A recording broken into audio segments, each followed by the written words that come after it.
Hello everyone, আমার আরেকটি নতুন ভিডিওতে তোমাদের সবাইকে স্বাগত জানাই। গুড মর্নিং, তোমরা সবাই কেমন আছো? আমি কিন্তু অনেক ভালো আছি। সকালবেলা ফ্রেশ হয়েই রান্নাঘরে চলে এলাম। এখন আমি বানাচ্ছি টিফিন। আজকে একটু চাউমিন বানাবো। আজকে রবিবার। এই যে চাউমিনের জন্য সব সবজি ভেজে নিচ্ছি। আলু, পেঁয়াজ, ক্যাপসিকাম, ডিম আর বাদাম আমি আগেই ভেজে নিয়েছি। এই যে সবজিগুলো মোটামুটি ভাজা হচ্ছে। হলুদটা একদমই কম দিয়েছি। এটা যে হলুদটা হয়েছে সেটা হচ্ছে চাউমিনের মশলা।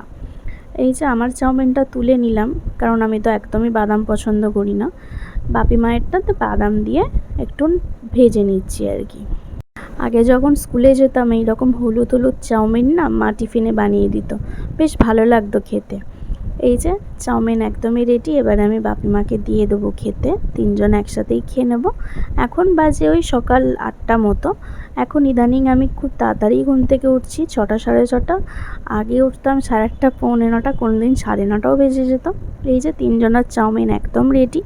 আমি চাউমিনটা খেয়ে দিয়ে রান্নাবান্না করে নিয়েছিলাম। এখন বাজে প্রায় 11:30 মতো। আমি স্নান করে একদম ফ্রেশ হয়ে চলে এলাম। এখন একটু খিদে পাচ্ছিলো, ওই জন্য একটা বিস্কুট খেয়ে নিলাম। এই ডার্ক ফ্যান্টাসি বিস্কুটগুলো কিন্তু আমার দারুণ লাগে। 12টা বেজেও গেছে। বাপি মাকে এবার খেতে দেবো। আজকে রান্না করেছি ভাত, কুমড়ো সেদ্ধ, চিচিঙ্গি আলু পেঁয়াজের তরকারি আর রুই পোস্ত। আর এখানে আছে উচ্ছে ভাজা। তো বাপি মাকে খেতে দিয়ে দিলাম। 1টা বাজতে যায়, এবার আমিও দুপুরের লাঞ্চটা করে নেব। আজকে আমি এই রুই পোস্তটা বানিয়েছি, এত দারুণ টেস্ট হয়েছিল খেতে। তোমাদের সাথে এই রুই পোস্তর রেসিপিটা একদিন আমি শেয়ার করব। এই রুই পোস্তটা কিন্তু বাপি মায়ের খুব ভালো লেগেছিল। মামাকে বলছিল মাছের ঝালটা হেভি হয়েছিল খেতে। এই যে দুপুরে একটু শুয়ে রেস্ট নিয়ে নিলাম আর কি, ঘুমাইনি, সিনেমা দেখছিলাম। তো রোজের বিকালবেলা আমি একটু ছাদে আসি। এখন বাজে প্রায় বিকেল 5:30টার মতো। এই ছাদেতে এখন একটু হাঁটাহাঁটি করি আর কি। একটু আগেই কিন্তু প্রচুর বৃষ্টি হয়েছিল। বাবাইও বাড়িতে নেই, বাবাই আসবে কাল বিকেলে। তো একা একা একদমই ভালো লাগে না, এই জন্য একটু ছাদে চলে আসি। ছাদে এসে একটু বাড়িতে ফোন করি বা বন্ধুদের একটু ফোন করি।